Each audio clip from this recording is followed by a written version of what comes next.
ನಮ್ಮ ಚಿತ್ರರಂಗ ಅಂತ ಬಂದಾಗ, ನಮ್ಮ ಕುಟುಂಬ ಅಂತ ಬಂದಾಗ, ಅಲ್ಲಿ ನಮ್ಮ ಸೂಪರ್ ಸೀನಿಯರ್ ಅಥವಾ ಆಲ್ವೇಸ್ ಯಂಗ್ ಮ್ಯಾನ್ ದತ್ತಣ್ಣ ಅವ್ರನ್ನ, ಶಿವಣ್ಣನ ಮತ್ತು ರವಿ ಸರ್ 3 ಜನ ನೋಡ್ರೆ ಕಾಲು ಮುಟ್ಟು ನಮಸ್ಕಾರ ಮಾಡಬೇಕು ಅಂತ ನಂಗೆ ಅನಿಸುತ್ತೆ. ಇಷ್ಟು ವರ್ಷ ಅದನ್ನೇ ಮಾಡ್ಕೊಂಬಂದಿನಿ, ಇನ್ಯಾರಿಗೂ ಅದನ್ನ ಮಾಡಿಲ್ಲ.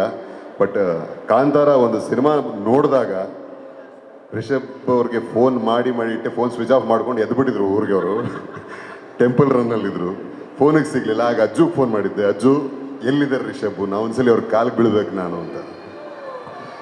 ಗುರು, ದೇವರಾಣೆ, ನನ್ನ ತಾಯಾಣೆ, ಇದು ನನ್ನ ಆಸೆ ಆಗಿತ್ತು.